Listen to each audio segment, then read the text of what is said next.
Welcome to another episode of The Dirty Negative. Welcome back, everyone. And as usual, Luce has got a smile on his face because you can see me like this when all the intros coming in. And I'm normally being a fool. So, hey ho. Oh, Jesus. We've got a great person on today. Francesco. Lewis. Oh, come on now. Oh, it's gone out.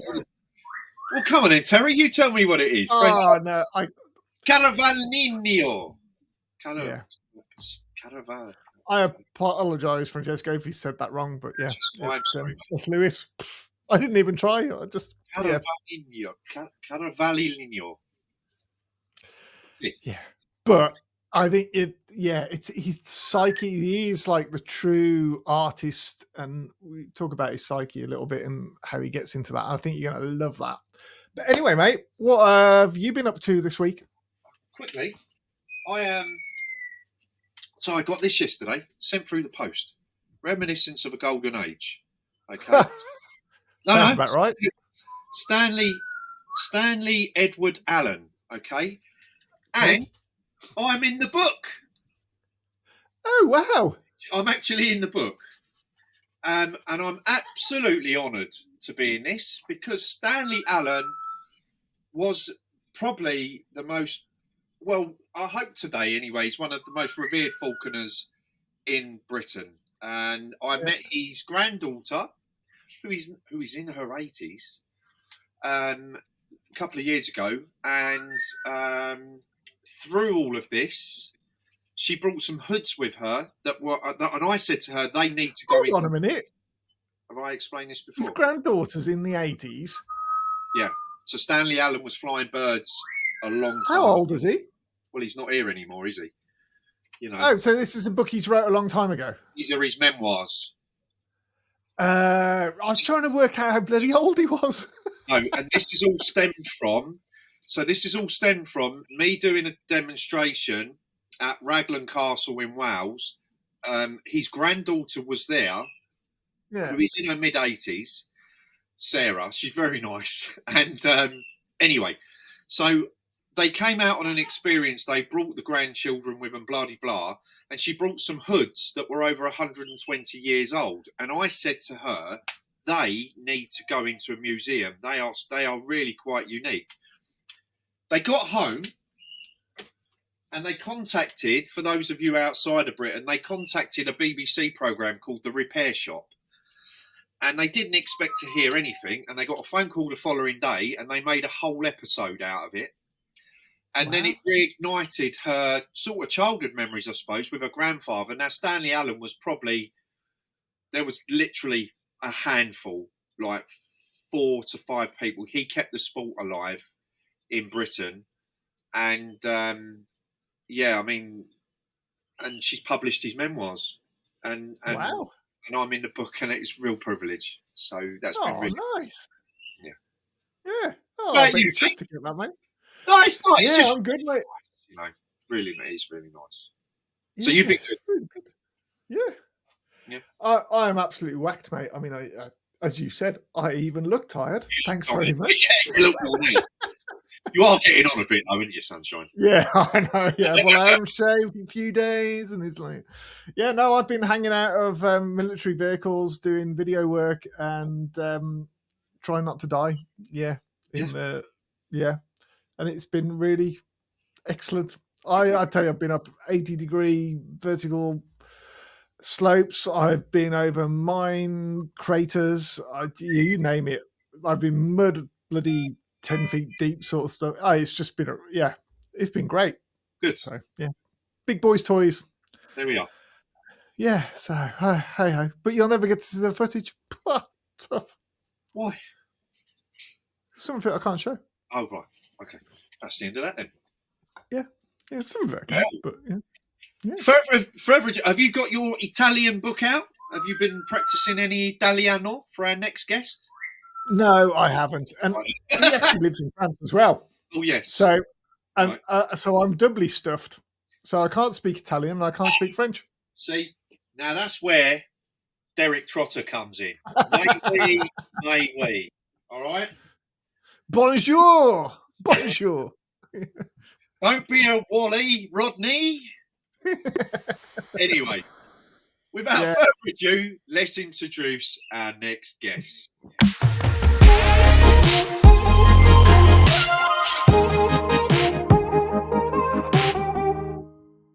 Buongiorno, everybody. Welcome to the Dirty Negative podcast. And this morning, we've got Francesco Carovillano on the show. Francesco, it's been great to have you on. I've been following your work for a long time. And obviously I spoke to you probably last year because your writing, I love your writing, very creative writing, so on and so on. And obviously the work goes hand in hand.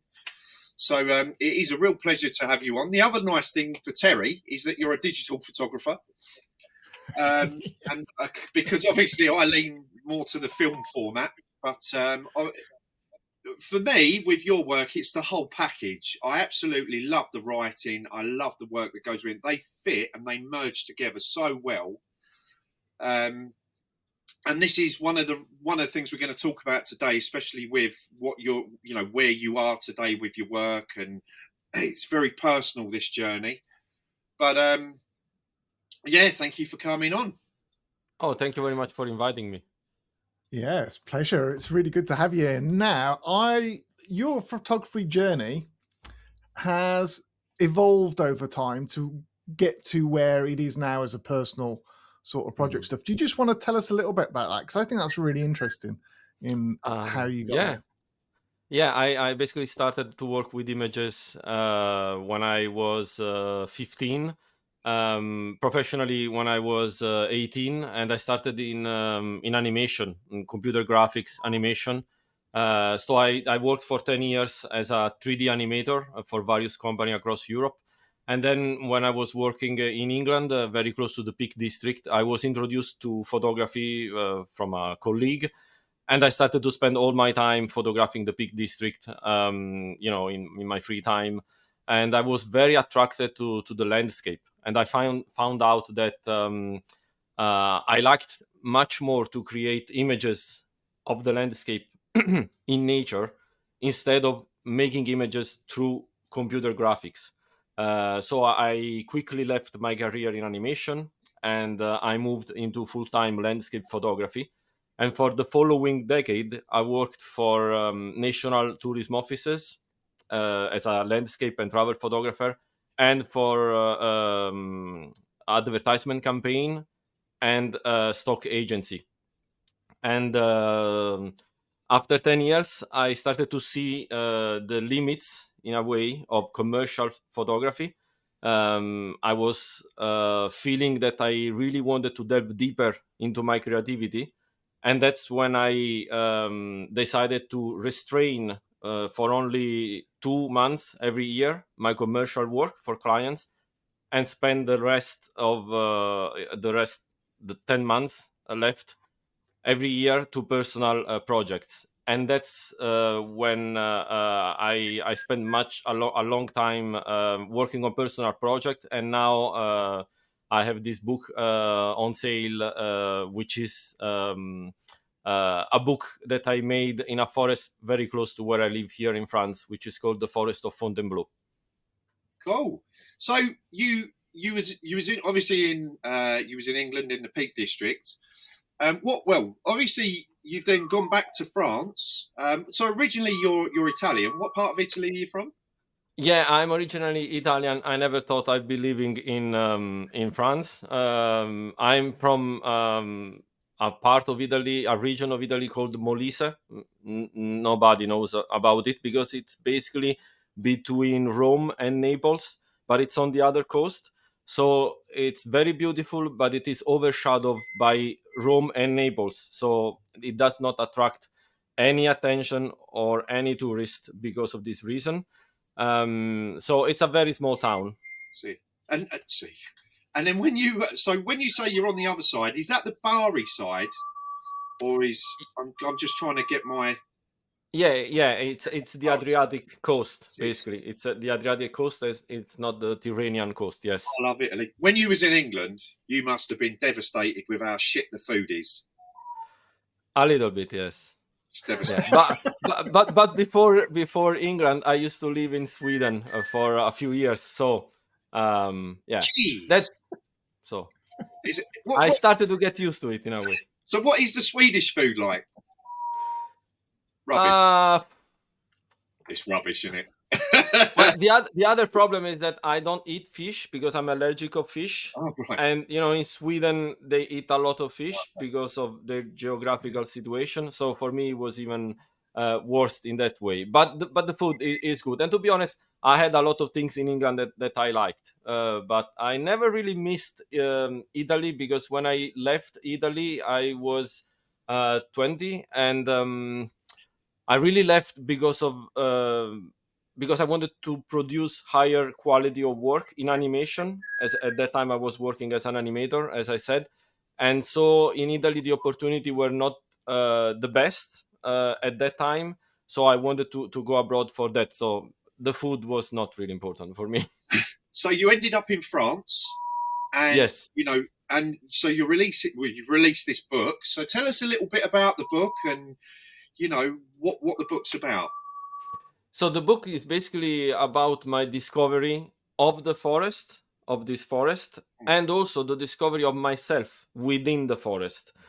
The book also started when I started to write for the magazines, for landscape magazines, and I realized that I had a lot of things to say, because my journey working with images made me live many things. And so I had all these experiences and all these thoughts in my head that I wanted to express through the images, but also through the writings. So when I felt this huge need to delve deeper into my personal projects, I also felt a strong desire to study art history, especially the life of past masters, painters, or photographers. And I discovered many commonalities about their challenges and our challenges. For example, how they organized their life, what was their relationship with their friends or their wife or their parents, how they achieved financial success so that they could delve even deeper into their personal projects and stay away from client work. Because if you work for a client, it's great, of course, it's necessary as well, but you will never be able to push the boundaries of what photography can be, or painting can be, or whatever art you are doing, because you will always be restricted by the client's need. Of course, when I started to study all these painters from the past, I realized that this was the same problem that they were having, and I was having kind of the same problem in a way, because I was working as a photographer for clients, but I did have very little time for myself. So reading all these things and then spending all my time basically in the forest of Fontainebleau, it really helped me to develop personal reasonings, which I filled this book with personal reasonings, because there are 10 essays on art, nature, and photography, and then also 137 images. So the book is basically a combination of these two things, the writings and the photography, which enhanced greatly my life, because I really discovered the forest. I had no idea this forest was so close to my home when I moved here. And then I changed a lot. So this transition between commercial photography to personal photography, it happened only through this journey that I made and that I'm still making in this forest, because this is the first book. I plan to make more. It's amazing, isn't it? A lot of photographers think just taking pretty pictures and putting them in a book is going to do something. But actually, it's the combination of writing and telling a story at the same time, because it opens it up to not just people who like looking at pretty pictures, but just want to explore things and understand things a little bit more as well, and bringing it in. And it's such a powerful thing. And you've got to be able to do that. Either team up with someone who can write and put that sort of stuff together and etc., or let your creativeness out in that aspect as well and put it forward. So I think you need to have something to say, not only within the photography area, but also through your own experiences. I believe that you need to have lived something, and so that you can share that experiences. I really had this need to start writing, and it really happened out of myself. I mean, it was very unconscious in a way. I started to write those articles, and then I realized that people were interested in what I was writing about. And then I realized that I have so much to say, which is connected to this journey that I'm making in this forest. That I just have to combine these two things. And when I say that this is the first book, is because I have so much work, so many ideas that I've already wrote down in another in files and stuff for the second book, that I just have to carry on, basically. So I have a clear idea. I had a clear idea of what this first book had to be about, and I also have a clear idea about the second and the third. So the first book is really about my discovery of the forest and how I changed through it. And of course, I also talk a lot about the history of art that happened in that forest, because this forest is very famous in the history of art, because the generation of painters before the Impressionists worked there.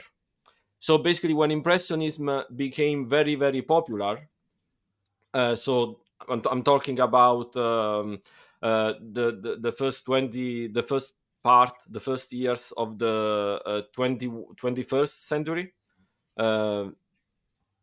The French historians began to ask themselves the question, where these painters learned to paint in this way, why they started to paint in this impressionistic way.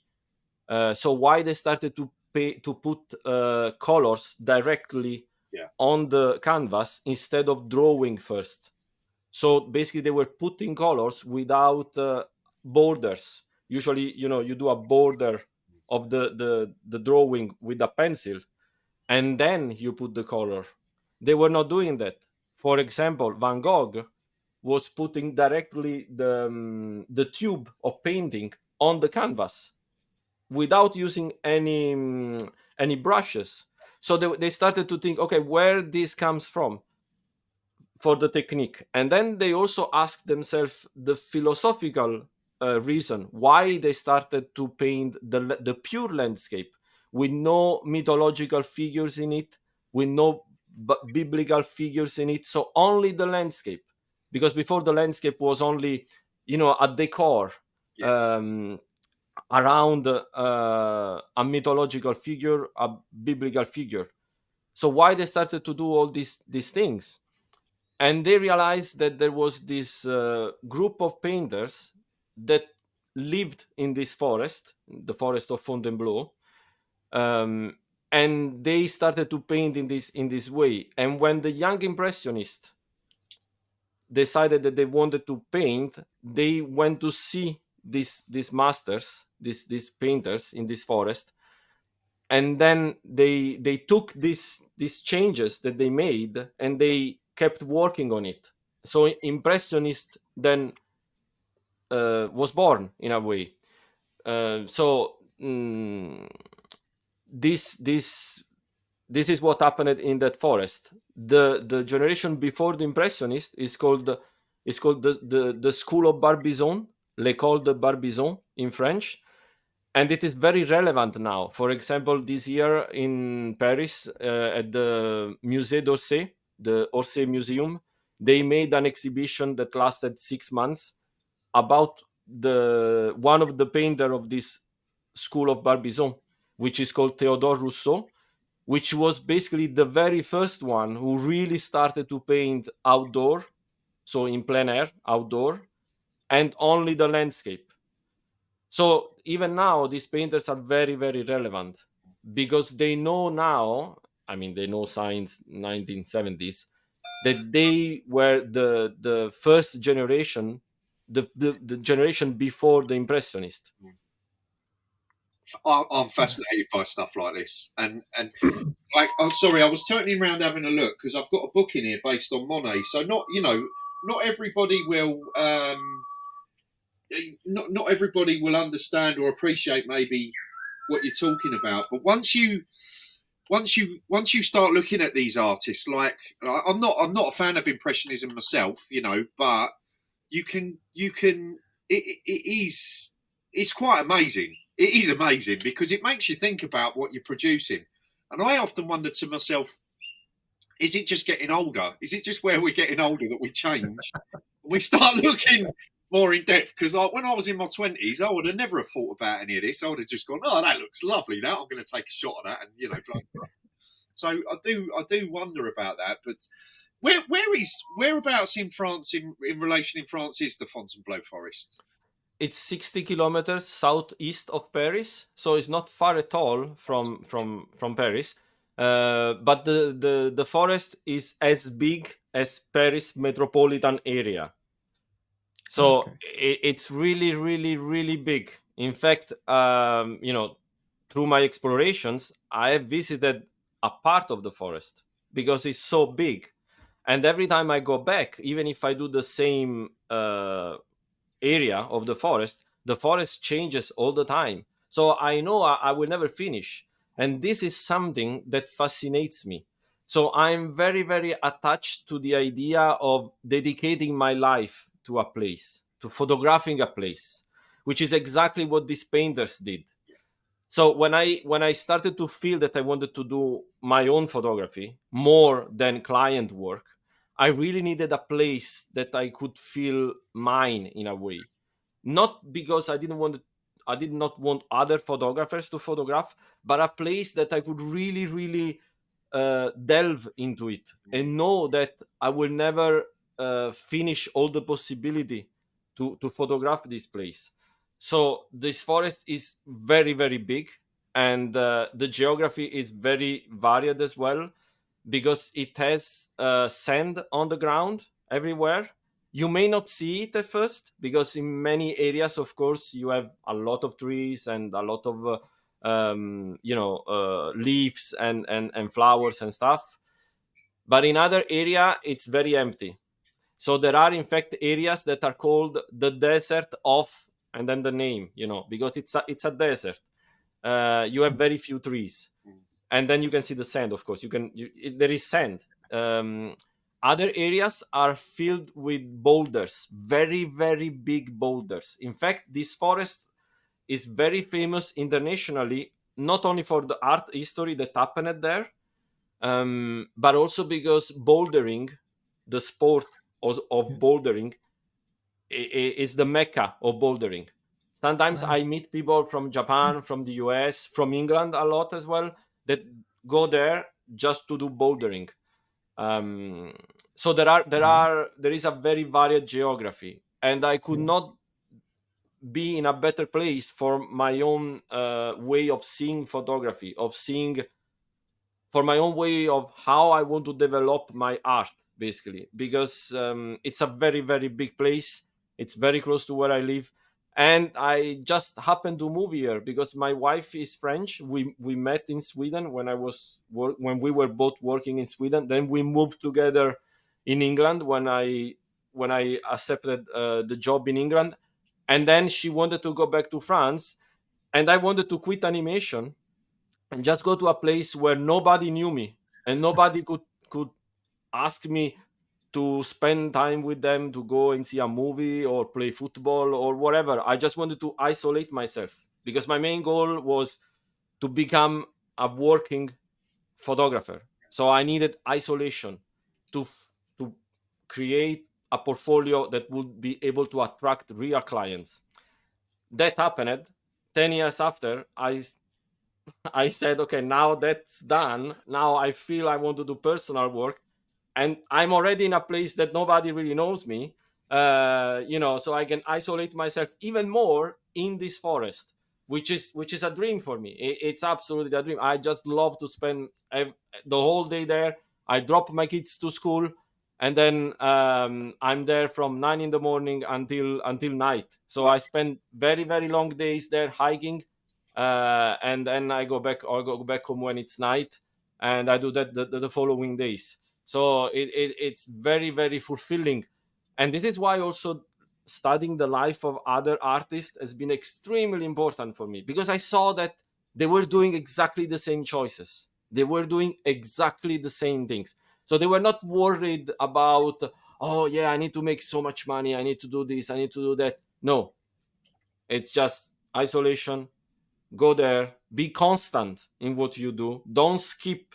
Don't say, today is raining so hard, I'm not gonna go, it's too cold, it's too hot, whatever. Just go, just be there. Because they were doing that, and they were doing that painting. It's not photography.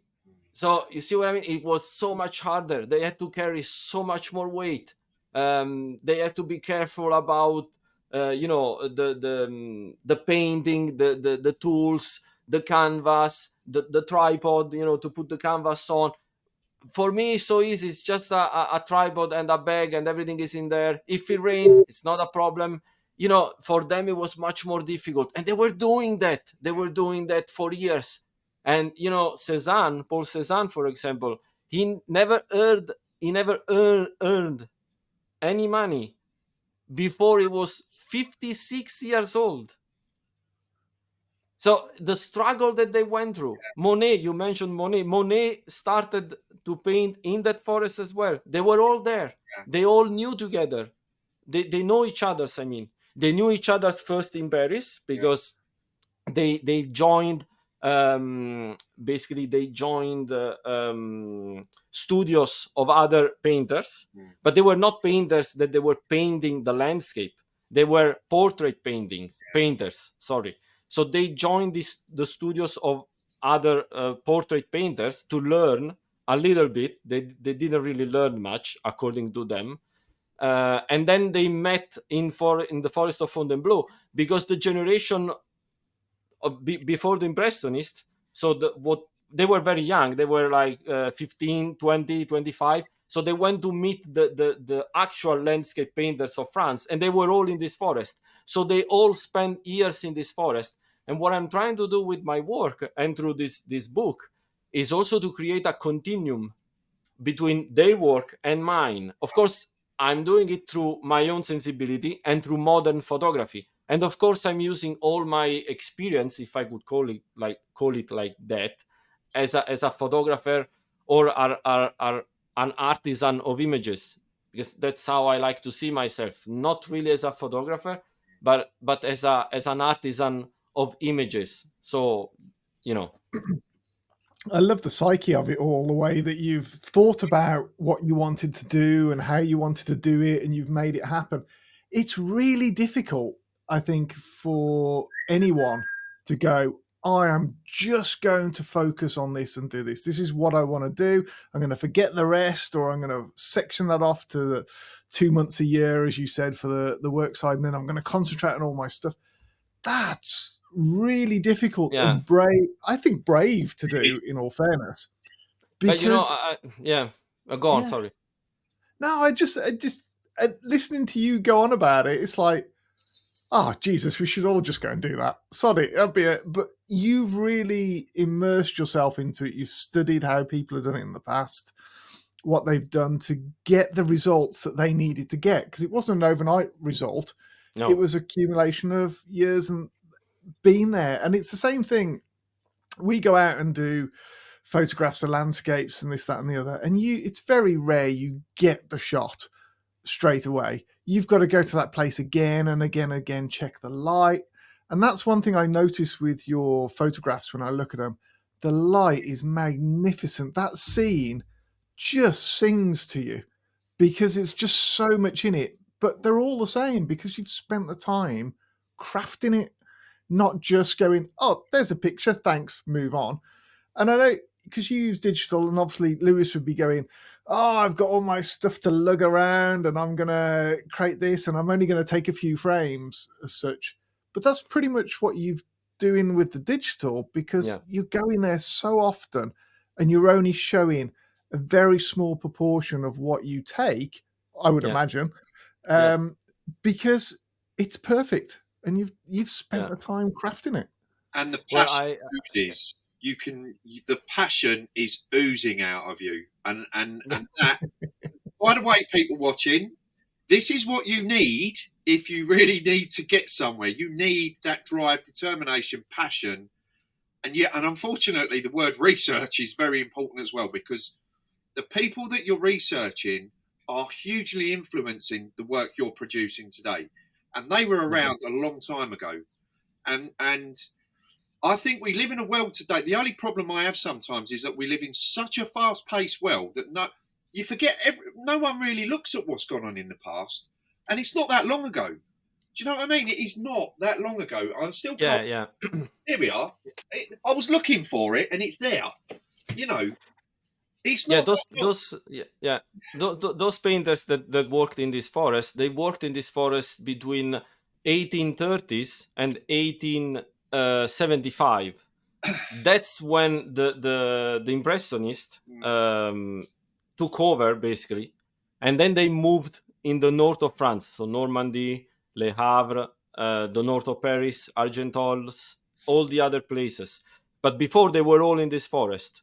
I just wanted to say something that Terry touched upon: the fact of knowing exactly what I want to do and eliminating all other distractions or all other commercial opportunities, because I turned down a few things in order to, and I still do actually. Last week I turned down another opportunity just because I want to keep my own freedom, just to keep doing my personal work.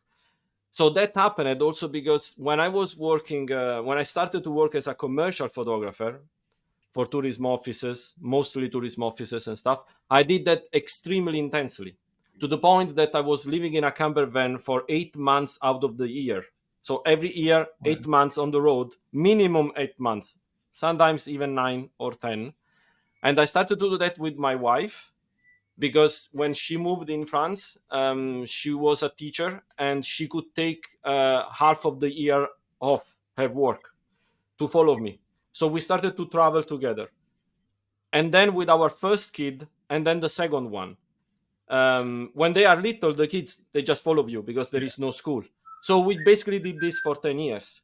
And in these 10 years, I worked like crazy. This is very difficult to explain, especially to other photographers. What do I mean for working like crazy? That's what I mean. 8 months, sunrise, I photograph sunrise, then I go back to the camper van. I try to sleep 1 or 2 hours, although I'm not a daylight sleeper, so it was very difficult for me to sleep. Then I eat something, and then I started to photograph around 4 in the afternoon. And then I finish at night.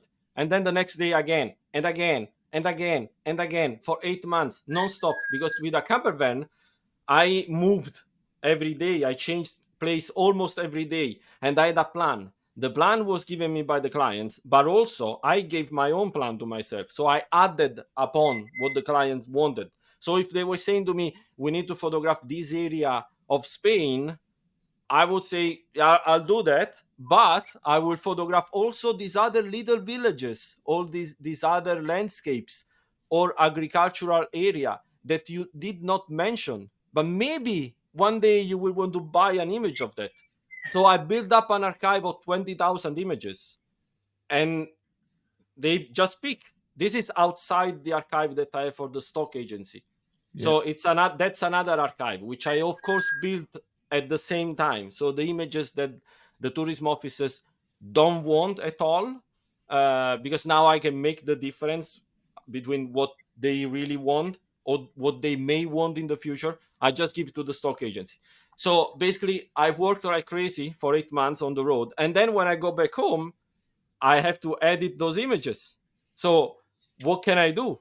I only have 4 months left, because then I have to start traveling again, because I started to travel in February and I used to go back home in November.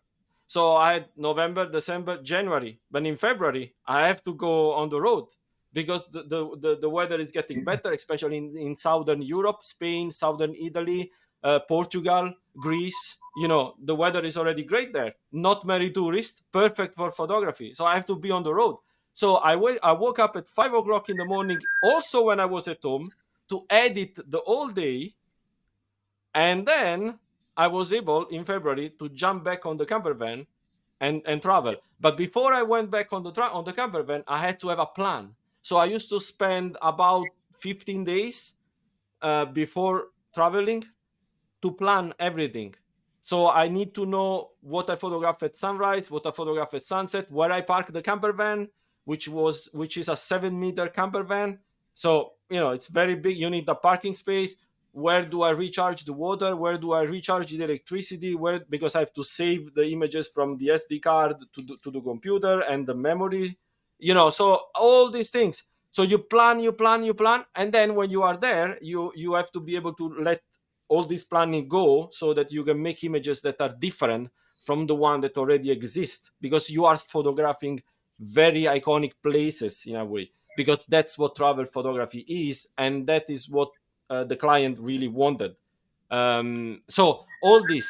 So I was doing this extremely intensely. But for me, that was not intense at all. It's just my way of doing things. This is why I was able to work in the animation industry as well. If you don't build a strong portfolio, no one is going to hire you to work on a movie or on a video games. It's impossible. So for me, it was just my way of working. So I did that so intensely that after 10 years, I had enough. Also because I can say that I saw my images on the cover of magazines, and this did not affect me at all. I could not feel any joy. It was like, yeah, another one.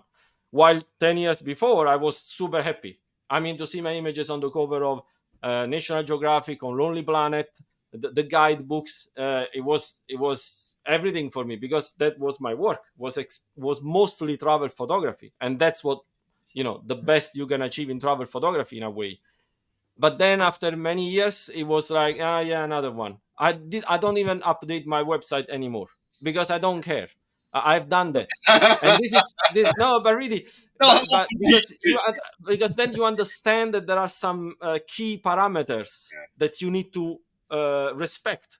And if you respect those parameters, you can make a cover images. It's not that difficult. You need to study very hard what they want, what they don't want, the selection that they make, why they put this on a cover, why they put this on a double spread. You really need to ask yourself a lot of questions. You need to analyze your work and your choices. They don't explain anything to you, not even the clients that pay you. They, because they don't know. In the end, it's simplicity and coherence and atmosphere.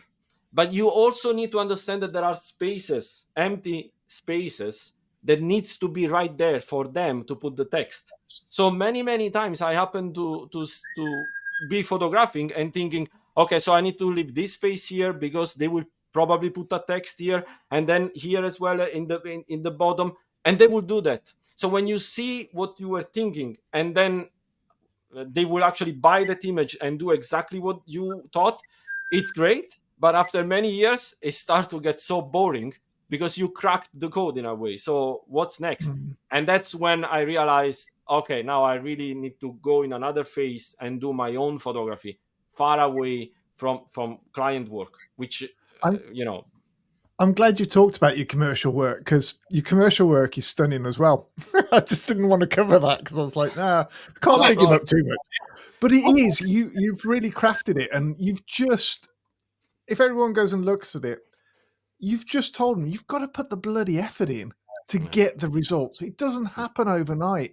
And travel photography is one of those things that's really difficult unless you put the effort in, because the images that you've got really do sit there. It's like you either got to stage each image and have it staged, or you've got to be there at the right time again and again and again to get it, and to put that dedication in.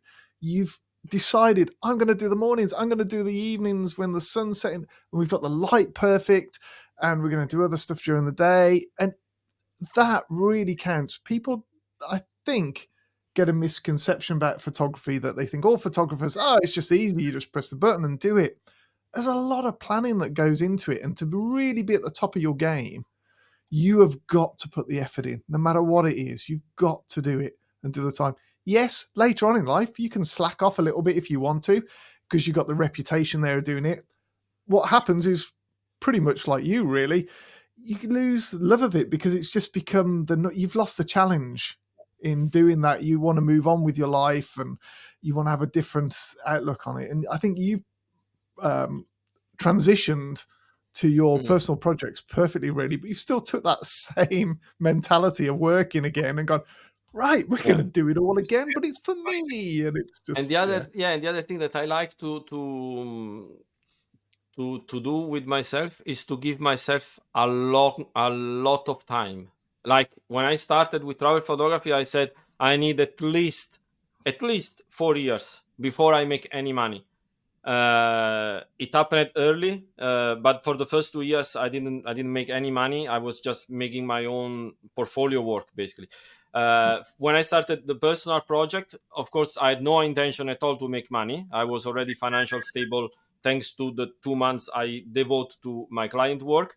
But I said to myself, I need at least another 4 years before I even start to look at this collection of work and think, what can I do with it? So for the first basically 3 years, I literally just went to the forest and photographed. Started to get to know the place, started to see the transition of seasons, how the lights affect everything. And then I realized that, this place is so full of opportunity. I will never finish. And this is exactly what a pioneer photographer who worked in this forest wrote in his diary. Because basically beyond the painters who worked in this forest, also the pioneer photographer worked there. So the very first landscape images were made there. Wow. Why? Because these pioneer photographers, they were painters who, when photography was invented, so 1830s, at the end of 1830s, they decided to stop paint to do photography. Yeah. And where did they go? They go where their friends were. Their friends were in this forest because painters were in that forest, as I said. So they went into this forest. So there was this huge community of artists interpreting this forest, which was very different 200 years ago because the forest has many more trees than before. And it was also the very first nature reserve in the world, 8 years before Yellowstone National Park in the US. So there was a huge interest in preserving this forest as it is, and as big as it is. This is why it's so big, because they could not build anything for the last 200 years. So basically remain as it was in the 1900, because in 1900 they started to build a castle, which is still there, for the King of France, which used this huge forest as a hunting reserve. And then at the end of the 16th century, they opened this huge hunting reserve for the population, for everybody, basically. I'll be So there it stays tomorrow. like that. I'll see you there tomorrow. All right, I'm coming. Yeah, I'll be happy to show you around. Yes. You know what? It's, I think this is why I was so interested in what you was writing, because when I was reading the articles and stuff, and I was thinking of people like Turner, because Turner, there is no doubt in my mind that I think Turner, if he would have been, he would have been a photographer. There is no doubt in my mind, because of at the end of his life, he actually bumped into an American who was a large format photographer who opened a studio in central London near where he lived. It was on the Strand, I believe. And the guy had brought images across from places like, it was Niagara Falls. And for people like Turner, that was just a dream. They'd heard about it, but like this bloke actually brought the images back, and he was like so impressed with it. So it has led on from the painting into the the photography world, and like listening to these stories, it's just magnificent to me. And I think that is where, you know, we have lost. Sometimes I feel that we've lost the art of photography. And it's when I hear stuff like this, I just think, oh, this is amazing, and we should be lecturing on stuff like this. What do you mean? What do you mean we lost the art of photography? I don't know. I think, well, I used to lecture in photography. I won't say where, but I sometimes think that, you know, we don't talk enough about the fundamental basics of it. You know, and what makes you want to go there and do it in the first place, and have that more create. It's just like point and shoot a lot, you know, and anyway, I don't want to moan. It's the difference, isn't it? It's either talking art and the art science behind it, so people want to be an artist, or they just want to capture something, or they just want to create something, and it's for what reason they want to create. And I think there's different genres, and I think it's all okay, and everyone slots in, because not everyone's into necessarily the art side of it and the theory behind it and this, that, and the other. Some people just want to take a picture because it looks pretty into their mind, and I think that's okay. That's not a problem with that. But I think that's photography's enabled that, especially with digital photography, has enabled that to happen more so than people painting, because they love what they see in front of them and they've got that skill and they really take the time to craft it. And that it's just transitioned into something different. It doesn't mean it's still not there. And obviously Francesco's proof of that, because he's going off and doing that. But other people don't necessarily want to do it. I think it's just spread the wings out. It's like phone photography now is another genre in the photography era where people just take stuff on the phone. They don't use a digital camera anymore. But yeah, but I was also thinking that a lot depends also about the desire you find in yourself. Because, for example, for me, when I started photography, my desire was only to be a photographer. So to be able to financially support myself and eventually my family through photography. That was already the dream. But then when the dream was lived, I had another dream that literally born out of myself. I could never imagine to become such a person who dreamed to spend days and days and days in a forest just to try to push what intimate photography can be in that place, which has so much meaning for me. It's a personal meaning. It's very difficult to transfer this meaning from me to another person, but for me it's extremely meaningful, for all these reasons, historical and personal, that I talked about. So I found this desire in myself.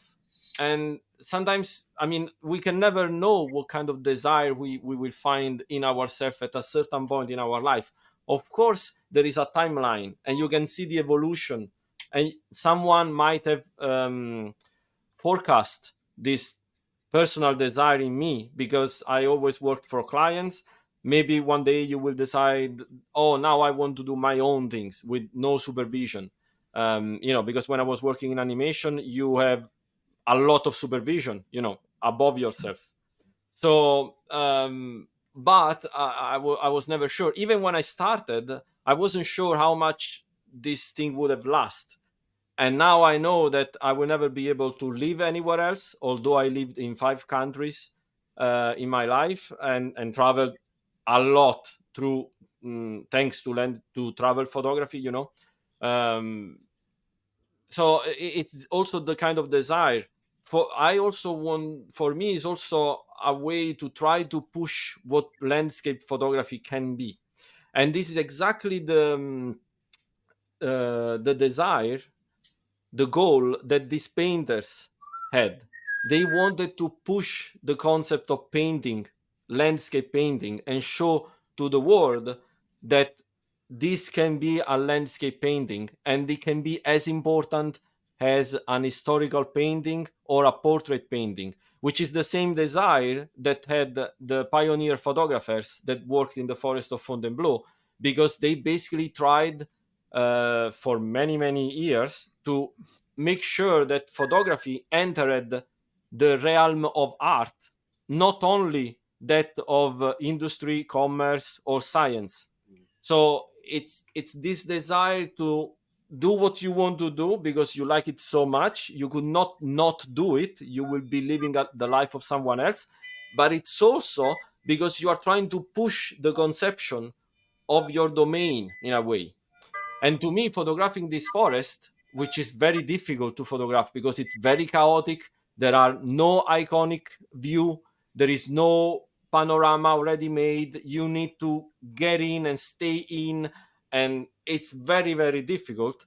I for me, it's a challenge. It's a creativity challenge. It's a physical challenge. It's a mental challenge because sometimes I think, I'm too tired, I'm gonna go home, the weather is so bad, it's so cold, and I eat cold food because I'm in a forest, everything is cold, I'm wet.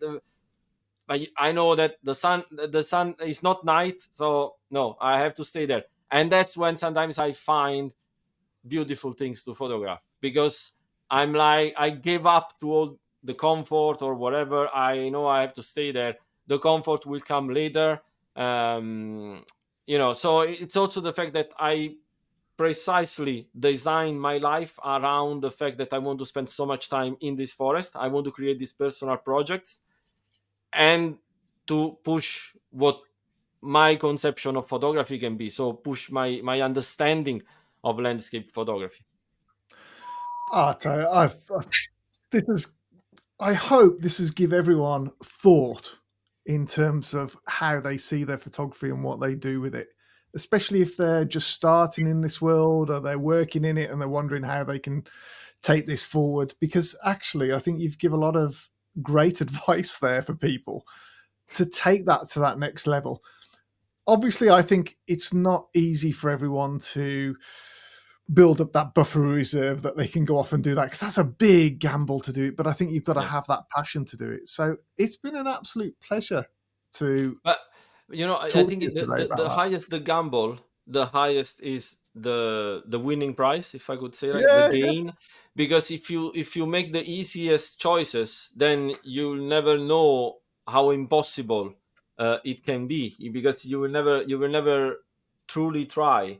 And also the gamble of becoming a commercial landscape photographer without doing workshops, without doing other things, just working for clients. To attract clients is extremely hard, and I'm not on social media at all. So I don't do Instagram campaign, and I met people who do Instagram campaign because usually they hire me for the campaign, and then there are people who only do social media campaign, and they have a timeline, and they have a smaller budget, and they have a lot more restrictions. I don't. I have months, and I can do my own schedule. But this happened because they saw that I was always there. As I was saying, it was very intense. So the same thing with the forest. So it's also trying to really ask yourself, okay, what do I want to do? This is impossible. I want to do this. Okay, it's impossible. But you need to give yourself time. You said something very interesting about giving advice. Sometimes I say to myself, gosh, I should have started to do photography when I was 20 instead of spending 10 years in animation. Probably, I don't know if I would have made as a photographer, because animation taught me a lot. But if I would give an advice to someone else, it would be exactly what I'm doing now.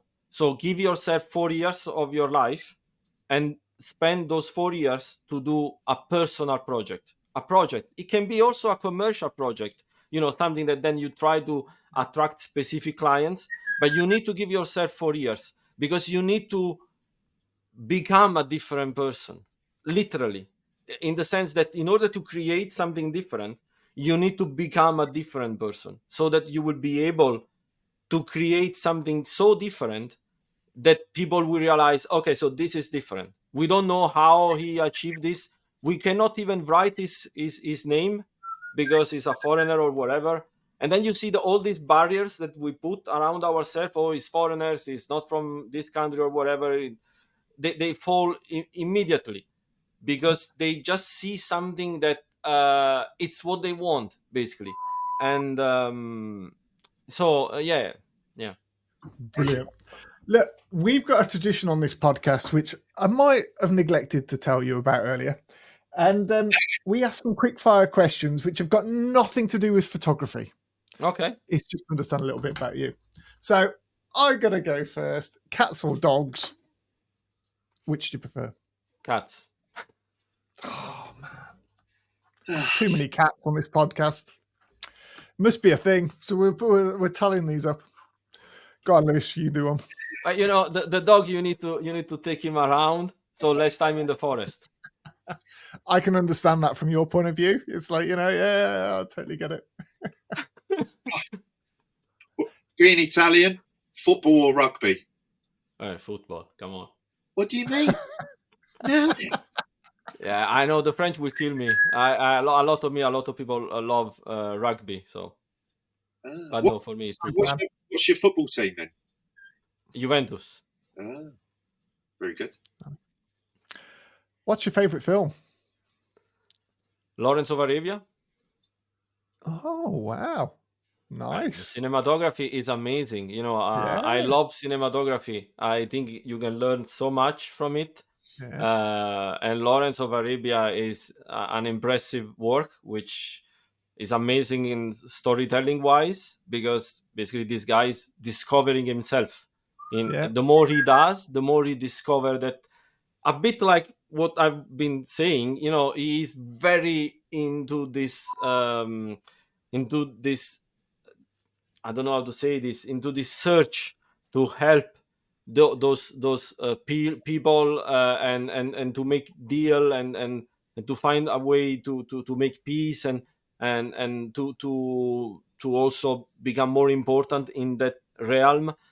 So he goes through all these challenges, which are personal challenges as well, not only political or strategic ones. And the cinematography is amazing. I don't know if you know the podcast Tim Deakins. No, I don't know. Basically, Roger Deakins is one of the best cinematographers of our times, and he has photographed a lot of movies you I'm sure you have seen. And the director of photography, that's his job. The director of photography in a movie is the person who does the framing and the lighting. So studying cinematography and the work of cinematographers, which are the director of photography of movies, is extremely important, I believe, for photography as well, because it's image making, basically. So thanks a lot. Now I'm just going to lose hours of my life because I'm going to have to go and listen to that now. Thanks. I appreciate it. On your downside, what's your favourite comedian? I'm sorry? What's your favourite comedian? Oh, that's tough. I like tough questions. Ricky Gervais, probably. Bill Burr. Ricky Gervais. Get in there. Oh, Ricky's winning. I like it. I like it. Ricky Gervais is not funny. Ricky, I hope you're watching this because you are not funny, sunshine. Ricky, you're funny, mate. Yeah, just. What is wrong with these people? Okay, so this is the question of contention, especially around me. What's your favourite biscuit? Well, I don't know if you know this, but in Italy, there are a lot of biscuits. There is a brand which is called Mulino Bianco, which basically means the white mill, and they make incredibly good biscuits. So one is called Abbracci, which means hug, which is basically a cream chocolate and a cream biscuit half, and the other half is a chocolate biscuit, and they are basically connected like this. So yeah. And so I really like those. But I cannot eat them in France. They don't sell it in France. So Italy has to do everything classy. Yeah. Everything in Italy is bonissimo. It is magnifico. I can't wait to move there. Brilliant. Superb. Everyone. Thank you so much. It's been amazing, mate. Thank you very much for coming on here and sharing your insights into your world. It's been an absolute pleasure. Arrivederci. Arrivederci.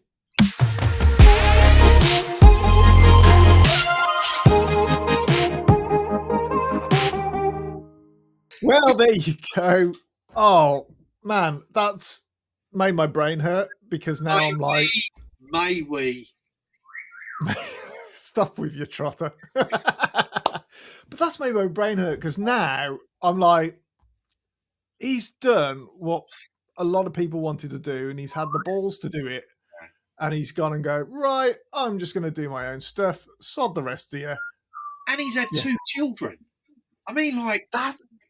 Yeah. So kids and wife are no excuse, which is all I've used all my time. I've got 2 of them. Can't do it. I've got kids. I'm married. Oh. And they... Yeah. Like, dedication, mate, I tell you. I was absolutely knackered listening to him going about that. I was worn out. I was like, my God, I feel tired already. And I've not done it. He is a perfectionist, I think. I mean, we didn't really talk about that, but when you look at his work and what he puts out, actually, it's amazing. It really is. So, yeah. His writing is outstanding. It really is. It really, really is. I don't want to say I enjoy his writing more than I enjoy his imagery, but they complement. That is an art. To be able to write something that fits absolutely perfect with your subject matter is, but he takes it to a level that, you know, it's just so enjoyable and easy reading. It ain't this like general guff that you just think, oh, I've heard that before. Do you know what I mean? It's enjoyable. Yeah. Enjoyable. The passion oozes out of him.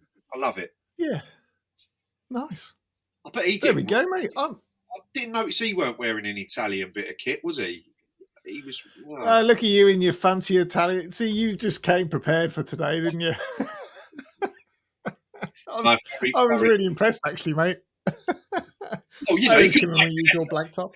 You've got to make an effort at the end of the series, haven't you, Terry?